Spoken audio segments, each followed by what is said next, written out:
ಕಾವ್ಯ ಮತ್ತು ಈ ರಕ್ಷಿತಾ ನಡುವೆ ನಡೆದಂಥ ಒಂದಿಷ್ಟು ಕಾನ್ವರ್ಸೇಷನ್ ಇದೆಯಲ್ಲ, ನಿಜವಾಗ್ಲೂ ಸಾಕಷ್ಟು ಚರ್ಚೆ ಆಗ್ತಾ ಇದೆ. ಅದರ ಜೊತೆಗೆ ಮೀಟರ್ ವಿಚಾರ ಅಂತ ಬಂದಾಗ, ಯಾಕೆ ನಾನು ಹೇಳೋದನ್ನು ಕೇಳಿಸ್ಕೊಳ್ಳೋದಕ್ಕೆ ಮೀಟರ್ ಇಲ್ವಾ? ಆಗ ರಕ್ಷಿತಾ ಸ್ಟಾರ್ಟರ್ಜಿ ಅಂತ ಕಿರ್ಚಾಡೋದಕ್ಕೆ ಆರಂಭ ಮಾಡ್ತಾರೆ. ರಕ್ಷಿತಾ ಎಲ್ಲಿ ಒಂದು ಕಡೆ ಮೈನಸ್ ಪಾಯಿಂಟ್ ಆಗ್ತಾ ಇದ್ದಾರೆ. ಬೆನ್ನಿಗೆ ಚೂರಿ ಚುಚ್ಚುವ ಮೂಲಕ ಆರಿಸಬೇಕಾದಂಥ ಒಂದು ಟಾಸ್ಕ್ ಅನ್ನು ಕೊಟ್ಟಿರ್ತಾರೆ. ಸೊ ಗಿಲ್ಲಿಯಿಂದನೇ ನೀವು ಇದ್ದೀರಾ, ಗಿಲ್ಲಿಲ್ಲ ಅಂತಂದ್ರೆ ಇಲ್ಲ, ನೀವು ಗಿಲ್ಲಿ ಹೆಸರನ್ನು ಹಾಳು ಮಾಡ್ತಾ ಇದ್ದೀರಾ ಅಂತ ಇಲ್ಲೂ ಕೂಡ ರಕ್ಷಿತಾ ಒಂದಿಷ್ಟು ಆಕ್ರೋಶ ವ್ಯಕ್ತಪಡಿಸ್ತಾಳೆ ಎಲ್ಲಿ ಕಾವ್ಯನ ಮುಂದೆ. ಹಲೋ ನಮಸ್ಕಾರ, ರೆಬಲ್ ಟಿವಿಯ ವಿಶೇಷ ಕಾರ್ಯಕ್ರಮಕ್ಕೆ ಸ್ವಾಗತ. ನಾನು ಸಿರಾಜ್ ವಾಲಿಕಾರ್.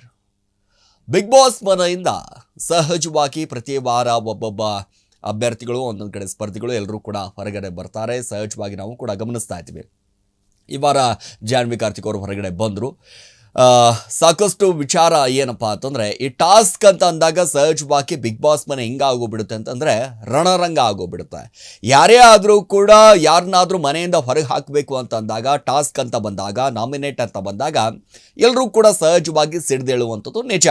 ಬಟ್ ಕಾವ್ಯ ಮತ್ತು ಈ ರಕ್ಷಿತಾ ನಡುವೆ ನಡೆದಂಥ ಒಂದಿಷ್ಟು ಕಾನ್ವರ್ಸೇಷನ್ ಇದೆಯಲ್ಲ, ನಿಜವಾಗ್ಲೂ ಸಾಕಷ್ಟು ಚರ್ಚೆ ಆಗ್ತಾ ಇದೆ. ಅದರ ಜೊತೆಗೆ ಮೀಟರ್ ವಿಚಾರ ಅಂತ ಬಂದಾಗ, ಯಾಕೆ ನಾನು ಹೇಳೋದನ್ನು ಕೇಳಿಸ್ಕೊಳ್ಳೋದಕ್ಕೆ ಮೀಟರ್ ಇಲ್ವಾ ಅನ್ನುವಂಥ ಮಾತುಗಳು, ಅದರ ಜೊತೆಗೆ ಈ ಸ್ಟಾರ್ಟರ್ಜಿ ಅನ್ನುವಂಥ ಮಾತುಗಳು ಸಹಜವಾಗಿ ಇತ್ತೀಚೆಗೆ ನಾವು ಗಮನಿಸ್ತಾ ಇದ್ದೀವಿ. ರಕ್ಷಿತಾ ತುಂಬ ಅದ್ಭುತವಾಗಿ ಆಡ್ತಾ ಇದ್ದಾರೆ, ಭಾಳ ಒಳ್ಳೆ ಪಾಯಿಂಟ್ಗಳನ್ನು ಹಾಕ್ತಾರೆ ಅಂತ ನಾವೆಲ್ಲರೂ ಕೂಡ ಅಂದ್ಕೊಳ್ತಾ ಇದ್ದೀವಿ. ಭಾಳ ಅದ್ಭುತವಾಗಿಯೂ ಕೂಡ ಬಿಗ್ ಬಾಸ್ ಮನೆಯಲ್ಲಿ ಒಂದು ರೀತಿಯಾಗಿ ಫ್ಯಾನ್ಸ್ ಫಾಲೋವರ್ಸ್ ಜೊತೆಗೆ ಒಂದಿಷ್ಟು ಸ್ಟಾರ್ಟರ್ಜಿ ಮೂಲಕ ಆಡ್ತಾ ಇದ್ದಾರೆ ಅನ್ನುವಂಥದ್ದು.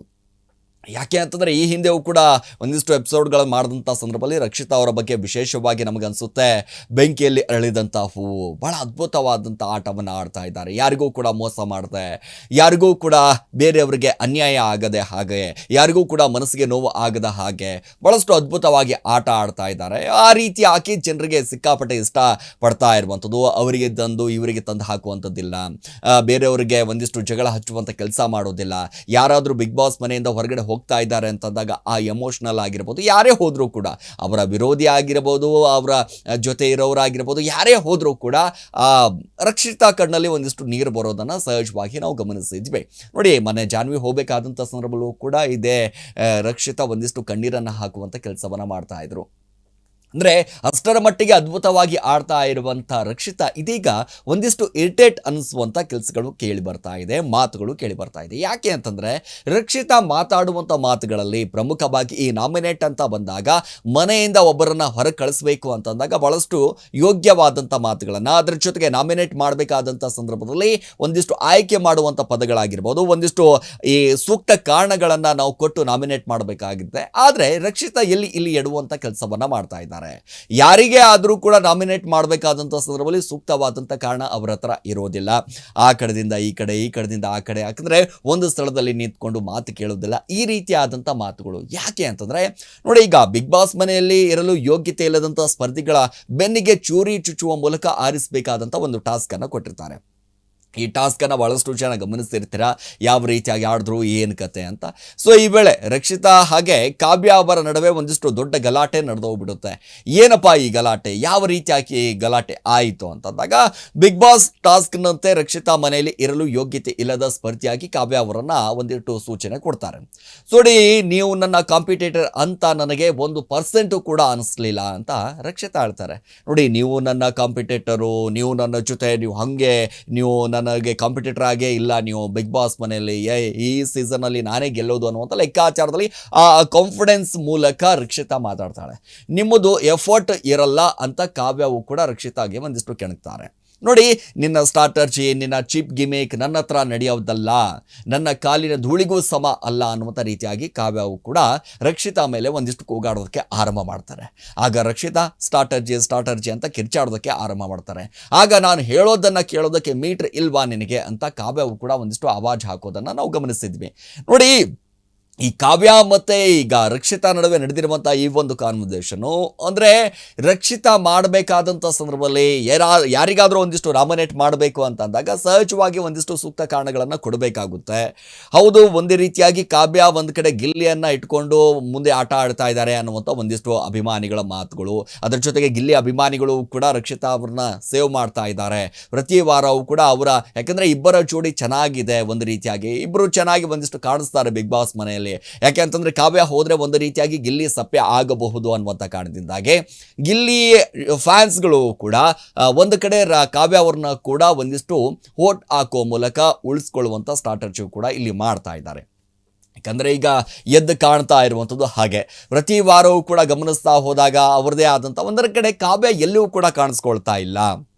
ಸೊ ಬಿಗ್ ಬಾಸ್ ಮನೆಗೆ ನಾವು ಬರೋದೇನು ಕೆಲಸ ಮಾಡೋದಕ್ಕೆ ಬಿಗ್ ಬಾಸ್ ಮನೆ ಅಂತಂದಾಗ ಸಹಜವಾಗಿ ಇಲ್ಲಿ ನಾವು ಇರಬೇಕು ಅಂತಂದಾಗ ನಮ್ಮ ವ್ಯಕ್ತಿತ್ವಗಳ ಆಟವನ್ನು ನಾವು ತೋರಿಸ್ಬೇಕಾಗುತ್ತೆ. ಅದ್ರ ಜೊತೆಗೆ ನಾವು ಇಲ್ಲಿ ಯಾಕೆ ಉಳಿಬೇಕು, ಯಾಕಂತಂದರೆ ಪ್ರತಿಯೊಬ್ಬರು ಕೂಡ ಸೆಲ್ಫಿಶ್ ಆಗಲೇಬೇಕಾಗಿದ್ರೆ ಬಿಗ್ ಬಾಸ್ ಮನೆಯಲ್ಲಿಯೂ ಕೂಡ ಪ್ರತಿಯೊಬ್ಬರು ಕೂಡ ಸೆಲ್ಫಿಶೇ. ಯಾಕಂದರೆ ಎಲ್ಲರೂ ಕೂಡ ಅಲ್ಲಿ ಗೇಮ್ ಗೆಲ್ಲಲೇಬೇಕು ಅಂತ ಓಡಾಡ್ತಾ ಇರುವಂಥದ್ದು.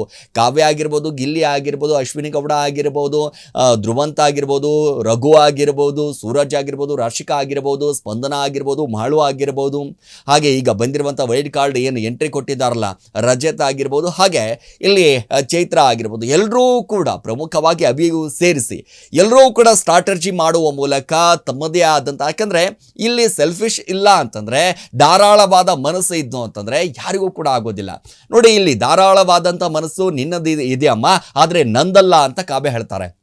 ಯಾಕೆ ಅಂತಂದರೆ ಇಲ್ಲಿ ರಕ್ಷಿತಾ ಒಂದೊಂದು ಕಡೆ ಗಮನಿಸ್ತಾ ಹೋದಾಗ ಸಾಕಷ್ಟು ಜನರನ್ನ ಇಲ್ಲ ಅವರ ಅಭಿಮಾನಿಗಳು ನನಗೂ ಕೂಡ ಸೇವ್ ಮಾಡ್ತಾರೆ. ಯಾಕಂದರೆ ರಕ್ಷಿತಾ ತುಂಬ ಒಳ್ಳೆ ಹುಡುಗಿ, ರಕ್ಷಿತಾ ತುಂಬ ಇನೋಸೆಂಟು, ಅವಳು ಏನೂ ಕೂಡ ಗೊತ್ತಾಗೋದಿಲ್ಲ, ಬಿಗ್ ಬಾಸ್ ಮನೇಲಿ ಹಿಂಗೆ ಆಟ ಆಡಬೇಕು ಅನ್ನೋದೇ ಗೊತ್ತಾಗೋದಿಲ್ಲ ಅನ್ನುವಂಥ ಲೆಕ್ಕಾಚಾರದಲ್ಲಿ ಸಾಕಷ್ಟು ಜನ ಮಾತಾಡ್ತಿರ್ತಾರಲ್ಲ. ಬಟ್ ಬಿಗ್ ಬಾಸನ್ನು ಕರೆಕ್ಟಾಗಿ ಅರ್ಥ ಮಾಡ್ಕೊಂಡಿರುವಂಥದ್ದು, ಬಿಗ್ ಬಾಸ್ ಮನೆಯಲ್ಲಿ ಕರೆಕ್ಟಾಗಿ ಪರ್ಫೆಕ್ಟಾಗಿ ಆಡ್ತಾ ಇರುವಂಥದ್ದು, ಎಲ್ಲಿ ಏನು ಮಾತುಗಳನ್ನು ಆಡಬೇಕು, ಯಾರಿಗೆ ಯಾವ ರೀತಿಯಾಗಿ ಟಾಂಗನ್ನು ಕೊಡಬೇಕು, ಎಲ್ಲಿ ಹೆಚ್ಚಾಗಿ ಫೋಕಸ್ ಇರುತ್ತೆ ಅಂತ ಅಂದಾಗ ಸಹಜವಾಗಿ ಪವರ್ ಸೆಂಟರ್ ಅಂತಂದರೆ ಅದು ಅಡುಗೆ ಮನೆ. ಈ ಅಡುಗೆ ಮನೆಯನ್ನು ಹೊರತುಪಡಿಸಿದ್ರೆ ರಕ್ಷಿತಾ ಎಲ್ಲೂ ಕೂಡ ಒಂದಿಷ್ಟು ಕಾಣಿಸ್ಕೊಳ್ಳೋದಿಲ್ಲ ಅನ್ನುವಂಥ ಮಾತುಗಳು. ಯಾಕೆ ಅಂತಂದರೆ ಅಡುಗೆ ಮನೆಗೆ ಸಹಜವಾಗಿ ಗಿಲ್ಲಿ ಹೇಳಿದ ಹಾಗೆ ಎಲ್ಲರೂ ಕೂಡ ಅಲ್ಲೇ ಬರ್ತಾರೆ. ಸೊ ಅಲ್ಲೇ ಬಂದ ನಂತರ ಎಲ್ಲರೂ ಕೂಡ ಇರ್ತಾರೆ ಅನ್ನುವಂಥದ್ದು. ನೋಡಿ, ಈಗ ರಕ್ಷಿತಾ ಕೇವಲ ಇಲ್ಲಿ ಕಾವ್ಯನ ಒಂದಿಷ್ಟು ನಾಮಿನೇಟ್ ಮಾಡಲಿಲ್ಲ, ಒಂದು ಕಡೆ ಗಿಲ್ಲಿಯನ್ನು ಕೂಡ ಒಂದಿಷ್ಟು ನಾಮಿನೇಟ್ ಮಾಡ್ತಾರೆ. ಅಲ್ಲಿ ಭಾಳ ಸ್ಪಷ್ಟವಾಗಿ ಒಂದಿಷ್ಟು ಕಾನ್ವರ್ಸೇಷನ್ ಆಗುತ್ತೆ ಗಿಲ್ಲಿ ಮತ್ತು ರಕ್ಷಿತಾ ನಡುವೆ. ವಂಶದ ಕುಡಿ ನನಗೆ ಚುಚ್ಚಿಬಿಟ್ಲು.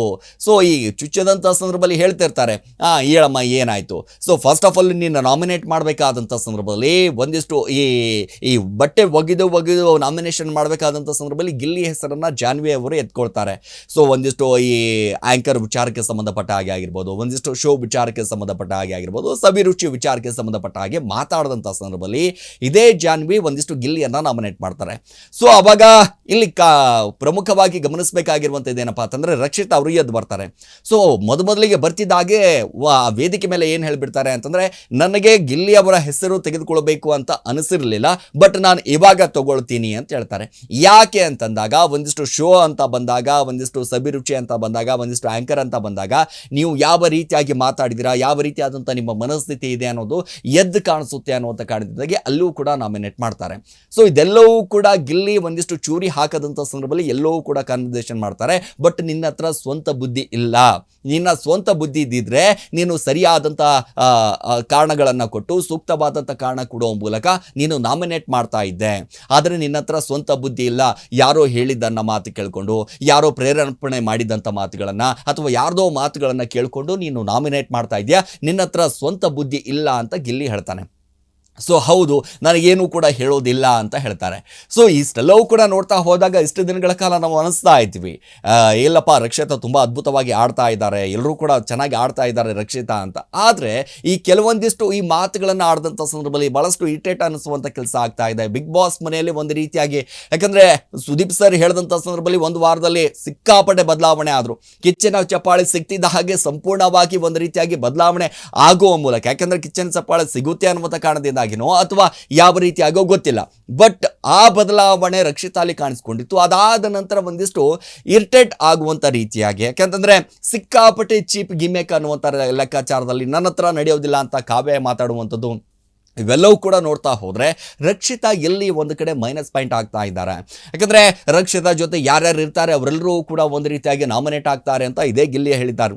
ಯಾಕಂದರೆ ಈ ಹಿಂದೆ ಒಂದಿಷ್ಟು ಗಮನಿಸ್ತಾ ಹೋದಾಗ ಮಲ್ಲಮ್ಮನ ಕಳಿಸ್ದೆ, ಒಂದು ಕಡೆ ಕಾಕ್ರೋಚ್ ಜೊತೆ ಒಂದಿಷ್ಟು ವಾರಗಳ ಇದ್ದೆ, ಅಲ್ಲೂ ಕೂಡ ಕಳಿಸ್ದೆ. ಅದಾದ ನಂತರ ಬೇರೆ ಬೇರೆಯವರು ಚಂದ್ರಪ್ರಭಾ ಜೊತೆ ಫ್ರೆಂಡ್ಶಿಪ್ ಆಯಿತು, ಅಲ್ಲೂ ಕೂಡ ಕಳಿಸ್ಬಿಟ್ಟೆ. ಅದಾದ ನಂತರ ಈಗ ಮಾಳುವನ್ನು ಹಿಡಿದಿದೆಯಾ, ಮಾಳು ಕೂಡ ಒಂದಿಷ್ಟು ಹೋಗಬಹುದು ಅನ್ನುವಂಥ ಲೆಕ್ಕಾಚಾರದಲ್ಲೂ ಕೂಡ ಗಿಲ್ಲಿ ಹೇಳ್ತಾರೆ. ಸೊ ಇವೆಲ್ಲವೂ ಕೂಡ ಗಮನಿಸ್ತಾ ಹೋದಾಗ ರಕ್ಷಿತಾ ನಿಜವಾಗ್ಲೂ ಕೂಡ ಈ ಸ್ಟ್ರಾಟಜಿ ಮೂಲಕ, ಯಾಕಂದರೆ ಯಾರು ಅವರ ಹತ್ರ ಇರ್ತಾರೆ ಒಂದಿಷ್ಟು ನಾಮಿನೇಟ್ ಮಾಡ್ತಾರೆ, ಅವರು ಮನೆಯಿಂದ ಹೊರಗೆ ಹೋಗ್ತಾರೆ ಅನ್ನುವಂಥ ಮಾತುಗಳು. ಇದೀಗ ಮತ್ತೊಂದು ಕಡೆ ಅವರನ್ನು ಹೆಂಗಾದರೂ ಮಾಡಿ ಇಷ್ಟೆಲ್ಲವೂ ಕೂಡ ಆಗಿದೆ, ಮಾಡೋವ್ರನ್ನ ಸೇವ್ ಮಾಡಲೇಬೇಕು ಅನ್ನುವಂಥ ಕಾರಣದಿಂದಾಗಿ ಕತ್ತಿಯನ್ನು ತೆಗೆದು ಒಂದು ಕಡೆ ಗಿಲ್ಲಿಯನ್ನು ಚುಚ್ಚಿರುವಂಥದ್ದು. ಇವೆಲ್ಲವೂ ಕೂಡ ನೋಡ್ತಾ ಹೋದಾಗ ನಿಜವಾಗ್ಲೂ ಕೂಡ ರಕ್ಷಿತಾ ಅವರ ಸ್ಟ್ರಾಟರ್ಜಿ ಏನು ಹಾಗಾದರೆ? ಸೊ ಇಲ್ಲಿ ಕಾವ್ಯ ಅವರ ಸ್ಟ್ರಾಟರ್ಜಿ ಯಾವ ರೀತಿಯಾಗಿತ್ತು? ಸೊ ಬಿಗ್ ಬಾಸ್ ಮನೆ ಅಂತಂದಾಗ ನಿಜವಾಗ್ಲೂ ಕೂಡ ಸೆಲ್ಫಿಶ್ ಆಗಲೇಬೇಕಾಗುತ್ತೆ. ಯಾಕಂದರೆ ಪ್ರತಿಯೊಬ್ಬರು ಕೂಡ ತಮ್ಮ ವೈಯಕ್ತಿಕ ಆಟ ಆಡಲಿಲ್ಲ ಅಂತಂದರೆ ಅಲ್ಲಿ ಗೆಲ್ಲೋದೇ ಇಲ್ಲ. ಸೊ ಇಲ್ಲಿ ಏನೇ ವಿಚಾರ ಬಂದರೂ ಕೂಡ ಸಹಜವಾಗಿ ಗಿಲ್ಲಿ ವಿಚಾರ ಬಂದೇ ಬರುತ್ತೆ. ಸೊ ಗಿಲ್ಲಿಯಿಂದನೇ ನೀವು ಇದ್ದೀರಾ, ಗೆಲ್ಲಿಲ್ಲ ಅಂತಂದರೆ ಇಲ್ಲ, ನೀವು ಗಿಲ್ಲಿ ಹೆಸರನ್ನು ಹಾಳು ಮಾಡ್ತಾ ಇದ್ದೀರಾ ಅಂತ ಇಲ್ಲೂ ಕೂಡ ರಕ್ಷಿತಾ ಒಂದಿಷ್ಟು ಆಕ್ರೋಶ ವ್ಯಕ್ತಪಡಿಸ್ತಾಳೆ ಎಲ್ಲಿ ಕಾವ್ಯನ ಮುಂದೆ. ನೋಡಿ, ಅವಾಗ ಚೈತ್ರ ಕುಂದಾಪುರ ಅವರು ಹೇಳ್ತಾರೆ, ನೋಡು ಎಷ್ಟು ಇಲ್ಲೇ ಬಿಗ್ ಬಾಸ್ ಮನೆಯಲ್ಲೇ ನಿನಗೆ ಎಷ್ಟು ಫ್ಯಾನ್ಸ್ಗಳಿದ್ದಾರೆ, ಹೊರಗಡೆ ಯಾವ ರೀತಿಯಾಗಿ ಇರಬಹುದು ನೀನು ಅಂತಂದು. ನಿಜವಾಗ್ಲೂ ಕೂಡ ಗಿಲ್ಲಿಗೆ ಅದ್ಭುತವಾದಂಥ ಫ್ಯಾನ್ಸ್ ಫಾಲೋವರ್ಸ್ ಇದ್ದಾರೆ ರೀ. ಗಿಲ್ಲಿನ ಗೆಲ್ಲಲೇಬೇಕು ಅಂತ ಸಾಕಷ್ಟು ಶತಪ್ರಯತ್ನವನ್ನು ಪಡ್ತಾ ಇದ್ದಾರೆ. ಯಾಕಂದರೆ ಮಂಡ್ಯದ ಹಳ್ಳಿ ಹೈದ ಗೆಲ್ಲಬೇಕು ಅನ್ನುವಂಥದ್ದು. ಬಟ್ ಈ ಎಲ್ಲದರ ನಡುವೆ ಒಂದು ಕಡೆ ಇಲ್ಲಿ ಕಾವ್ಯ ಒಂದು ಕಡೆ ಭಾಳಷ್ಟು ಬಾರಿ ಹೇಳ್ತಿರ್ತಾರೆ, ಇಲ್ಲ ನಾನು ಗಿಲ್ಲಿಯಿಂದ ಹೊರಗಡೆ ಆಡಬೇಕು, ಗಿಲ್ಲಿಯಿಂದ ನಾನು ಬೇರೆ ಆಗಬೇಕು, ಗಿಲ್ಲಿಯಿಂದ ಹೊರತುಪಡಿಸಿ ನಾನು ಅವನಿಗೂ ಕೂಡ ನಾಮಿನೇಟ್ ಮಾಡಬೇಕು ಅಂತ ಸಿಕ್ಕಾಪಟ್ಟೆ ಪ್ರಯತ್ನ ಪಡ್ತಾ ಇದ್ದಾರೆ. ಬಟ್ ಅದು ಎಲ್ಲೂ ಕೂಡ ಆಗ್ತಾ ಇಲ್ಲ. ಯಾಕಂದರೆ ಆ ಬಾಂಡಿಂಗ್ ಇದೆಯಲ್ಲ, ಆ ಫ್ರೆಂಡ್ಶಿಪ್ ಇದೆಯಲ್ಲ, ಅದರಿಂದ ಹೊರಗಡೆ ಬರೋದಕ್ಕೆ ಎಲ್ಲೂ ಕೂಡ ಆಗ್ತಾ ಇಲ್ಲ. ಮುಂದಿನ ದಿನಗಳಲ್ಲಿ ಏನಾದರೂ ಕೂಡ ಕಾವ್ಯಕ್ಕೆ ಒಂದು ರೀತಿಯಾಗಿ ಮೈನಸ್ ಆದರೂ ಕೂಡ ಏನು ಅಚ್ಚರಿ ಇಲ್ಲ. ಯಾಕಂದರೆ ಅಷ್ಟರ ಮಟ್ಟಿಗೆ ನಡೀತಾ ಇದೆ. ಸೊ ಹಾಗಾಗಿ ಈಗ ರಕ್ಷಿತಾ ಮತ್ತು ಕಾವ್ಯ ವಿಚಾರ ಅಂತ ಬಂದಾಗ ಸಹಜವಾಗಿ ಇಷ್ಟೆಲ್ಲವೂ ಕೂಡ ನಡೀತು. ಸೊ ಈಗ ಯಾಕೆ ಮೀಟ್ರ್ ಇಲ್ವಾ ಅನ್ನುವಂಥ ಮಾತುಗಳಾಗಿರ್ಬೋದು, ಬೇರೆ ಬೇರೆ ಮಾತುಗಳಾಗಿರ್ಬೋದು, ಈಗ ಸ್ಟ್ರಾಟರ್ಜಿ ಆಗಿರುವಂಥದ್ದು. ಒಂದು ಕಡೆ ಅಂತಂದರೆ ರಕ್ಷಿತಾ ಹೇಳಬೇಕಾದಂಥ ಸಂದರ್ಭದಲ್ಲಿ ಒಂದು ಸ್ಥಳದಲ್ಲಿ ನಿಂತ್ಕೊಂಡು ಹೇಳೋದೇ ಇಲ್ಲ. ಯಾಕಂದರೆ ಓಡಾಡ್ಕೊಂಡು ಹೇಳ್ತಾ ಇರ್ತಾಳೆ. ಅವಳಿಗೆ ಏನು ಮನಸ್ಸಿಗೆ ಬರುತ್ತೆ ಅದೆಲ್ಲವೂ ಕೂಡ ಹೇಳಿಬಿಡ್ತಾಳೆ. ಅವ್ರ ತಲೆಯಲ್ಲಿ ಏನಿರುತ್ತೆ ಅದೆಲ್ಲವೂ ಕೂಡ ಹೇಳಿಬಿಡ್ತಾಳೆ. ಒಂದಿಷ್ಟು ಅಂತಂದರೆ ಸಿಕ್ಕಾಪಟ್ಟೆ ಟೆನ್ಷನಲ್ಲಿ ಇರ್ಬಿಡ್ತಾಳೆ. ಟೆನ್ಷನ್ ಅದನ್ನು ಸಿಕ್ಕಾಪಟ್ಟೆ ಟೆನ್ಷನ್. ನಾನು ಏನು ಮಾತಾಡ್ಬಿಡ್ತೀನೋ, ಏನು ಕತೆನೋ, ನನಗೇನು ಹೇಳ್ಬಿಡ್ತೀನೋ, ಏನು ಕತೆನೋ, ಅದೇನು ತಪ್ಪಾಗುತ್ತೋ ಅಥವಾ ಸರಿ ಆಗುತ್ತೋ, ಅಥವಾ ಏನಾದರೂ ಬೆಳವಣಿಗೆ ಆಗ್ಬಿಡುತ್ತೋ, ಏನು ಕತೆನೋ ಅನ್ನುವಂಥ ಲೆಕ್ಕಾಚಾರದಲ್ಲಿ ಮಾತಾಡಿ ಮಾತಾಡಿ ಮಾತಾಡಿ ಒಂದು ಕಡೆ ಸುಸ್ತಾಗ್ಬಿಡ್ತಾಳೆ. ಸೊ ಆವಾಗ ಯಾರಾದ್ರ ಜೊತೆ ಒಂದಿಷ್ಟು ಅವರು ಕ್ಲೋಸ್ ಇರೋವ್ರ ಜೊತೆ, ಮಾಡೋವ್ರ ಜೊತೆ ಆಗಿರ್ಬೋದು, ಯಾರಾದ್ರ ಜೊತೆ ಒಂದಿಷ್ಟು ಕೂತ್ಕೊಂಡಾಗ ನಾನು ಅವತ್ತು ಸರಿ ಮಾತಾಡೋದ್ನಾ ಅಥವಾ ಇಲ್ವಾ, ಏನಾದರೂ ತಪ್ಪು ಮಾತಾಡಿದ್ನ, ಆಮೇಲೆ ನನಗೆ ರಿಯಲೈಸ್ ಆಯಿತು, ಓ ನಾನು ತಪ್ಪು ಮಾಡಿಬಿಟ್ಟೆ, ನಾನು ತಪ್ಪು ಹೇಳಿಬಿಟ್ಟೆ ಅನ್ನುವಂಥ ಮಾತುಗಳು. ಸೊ ಇಲ್ಲಿಯೂ ಕೂಡ ಒಂದು ಕಡೆ, ಯಾಕಂದರೆ 4ನೇ ಸ್ಥಾನದಲ್ಲಿ 1ನೇ ಸ್ಥಾನದಲ್ಲಿ ಇಡಬೇಕಾದಂಥ ಸಂದರ್ಭದಲ್ಲೂ ಕೂಡ ಗಮನಿಸ್ತಾ ಹೋದರೆ 1ನೇ ಸ್ಥಾನದಲ್ಲಿ ನೀವು ಬರೋದಕ್ಕೆ ಇಲ್ಲಿ ಯಾಕೋ ನಿಮ್ಗೆ ಅನಿಸ್ತಾ ಇಲ್ವಾ ಅಂತ ಗಿಲ್ಲಿಯೂ ಕೂಡ ಕೇಳಿದಾಗ, ಇಲ್ಲ ಬೇಕಾಗಿಲ್ಲ, ನಾನು ಎಲ್ಲರನ್ನ ಕೂಡ ನಾನು ತೆಗೆದುಕೊಂಡು ಹೋಗಿ ಗೆಲ್ತೀನಿ ಅನ್ನುವಂಥದ್ದು.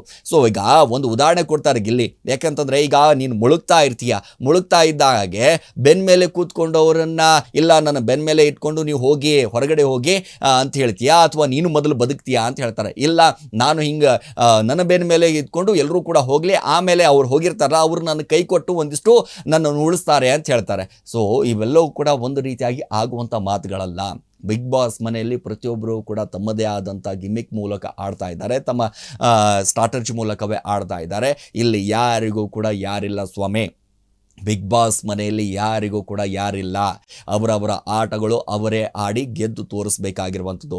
ಸೊ ಸುದೀಪ್ ಸರ್ ಕೈಯಲ್ಲಿ ಕೈ ಯಾರ್ದಿರುತ್ತೋ ಅವರೇ ವಿನ್ ಆಗಿರ್ತಾರೆ. ಸೊ ಈಗಾಗಲೇ ಒಬ್ಬೊಬ್ಬರಾಗಿ ಹೊರಗಡೆ ಬರ್ತಾ ಇದ್ದಾರೆ. ನೋಡೋಣ ಈ ಸೀಸನ್ ಯಾರು ವಿನ್ ಆಗ್ತಾರೋ, ಏನು ಕತೆನೋ, ಅಥವಾ ಈ ಕಡೆ ಗಿಲ್ಲಿ ಕೈ ಇರುತ್ತೋ, ಅಥವಾ ಈ ಕಡೆ ಕಾವ್ಯ ಕೈ ಇರುತ್ತೋ, ಅಥವಾ ಈ ಕಡೆ ರಕ್ಷಿತಾ ಕೈ ಇರುತ್ತೋ ಅಂತ ಕಾದು ನೋಡಬೇಕಾಗಿದೆ. ಎಸ್, ಇದಾಗಿತ್ತು ಇವತ್ತಿನ ವಿಶೇಷ. ನಿರಂತರ ಸುದ್ದಿಗಾಗಿ ನೋಡ್ತಾ ಇರಿ ರೆಬೆಲ್ ಟಿವಿ.